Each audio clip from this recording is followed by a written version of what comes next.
ಸ್ವಾತಂತ್ರ್ಯ ದಿನಾಚರಣೆಯ ಬಗ್ಗೆ ಕಿರು ಭಾಷಣ. ಸಮಸ್ತರಿಗೂ ನನ್ನ ಪ್ರಣಾಮಗಳು.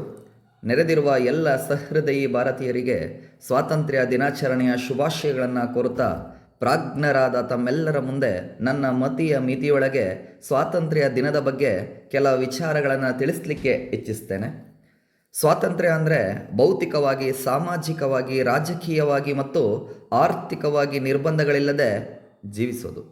ನಮ್ಮ ಭರತಖಂಡ ಸಾವಿರಾರು ವರ್ಷಗಳಿಂದ ತನ್ನ ಆಚಾರದಿಂದಲೇ ಆದರ್ಶವನ್ನು ಸಾರುತ್ತಾ ವಿವಿಧ ಜಾತಿ, ಧರ್ಮ, ಸಂಸ್ಕೃತಿ ಮತ್ತು ನಂಬಿಕೆಗಳ ಮೇಲೆ ನೆಲೆ ನಿಂತು ವಿವಿಧತೆಯಲ್ಲಿ ಏಕತೆಯ ಮಂತ್ರವನ್ನು ಸಾರುತ್ತಿರುವ ವಿಶ್ವದ ಅತಿದೊಡ್ಡ ಪ್ರಜಾಪ್ರಭುತ್ವ ರಾಷ್ಟ್ರ.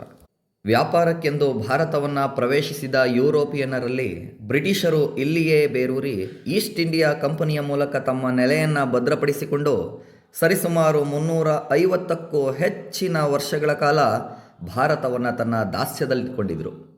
ಮಹಾತ್ಮ ಗಾಂಧೀಜಿ, ಸುಭಾಷ್ ಚಂದ್ರ ಬೋಸ್, ಚಂದ್ರಶೇಖರ ಆಜಾದ್, ಭಗತ್ ಸಿಂಗ್, ಲಾಲಾ ಲಜಪತ ರಾಯ್, ಝಾನ್ಸಿ ರಾಣಿ ಲಕ್ಷ್ಮೀಬಾಯಿ, ಸಂಗೊಳ್ಳಿ ರಾಯಣ್ಣ, ಕಿತ್ತೂರು ರಾಣಿ ಚೆನ್ನಮ್ಮ ಇನ್ನಿತರ ಸ್ವಾತಂತ್ರ್ಯ ಹೋರಾಟಗಾರರ ಹೋರಾಟದಿಂದಲೋ ಅಥವಾ ಅವರ ನೆತ್ತರಿನ ಮಳೆಯಿಂದಲೋ ಏನೋ ನಮ್ಮ ಭಾರತ ಮಾತೆಯು ಬ್ರಿಟಿಷರಿಂದ 1947 ಆಗಸ್ಟ್ 15ರಂದು ಸ್ವಾತಂತ್ರ್ಯವನ್ನು ಪಡೆಯಿತು.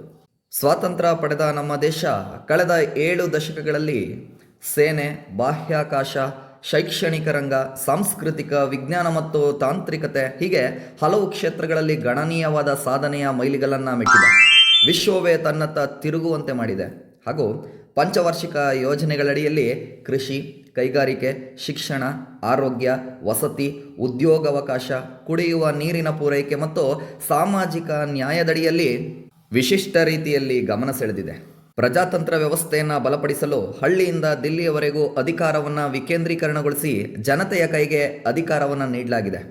ಸಾರಿಗೆ ಸಂಚಾರ, ನಮ್ಮ ಮೆಟ್ರೋ, ನಗರೀಕರಣ, ಸಮೂಹ ಮಾಧ್ಯಮ, ಸ್ಮಾರ್ಟ್ ಸಿಟಿ ಹೀಗೆ ಎಲ್ಲ ಕ್ಷೇತ್ರಗಳಲ್ಲೂ ನವೀಕರಣ ಮಾಡಿ ರಾಷ್ಟ್ರ ಬಲವರ್ಧನೆಗೊಂಡಿದೆ. ತಮ್ಮ ನೆತ್ತರಿನ ತೈಲದಿಂದ ಸ್ವಾತಂತ್ರ್ಯದ ಹಣತೆ ಹಚ್ಚಿದ ಎಲ್ಲ ವೀರರಿಗೆ ಈ ಸ್ವಾತಂತ್ರ್ಯ ದಿನಾಚರಣೆಯನ್ನು ಸಮರ್ಪಿಸ್ತಾ ನನ್ನ ಸ್ವಾತಂತ್ರ್ಯ ದಿನದ ಭಾಷಣಕ್ಕೆ ತೆರೆ ಎಳೆಯುತ್ತಿದ್ದೇನೆ. ಜೈ ಹಿಂದ್, ಜೈ ಕರ್ನಾಟಕ ಮಾತೆ.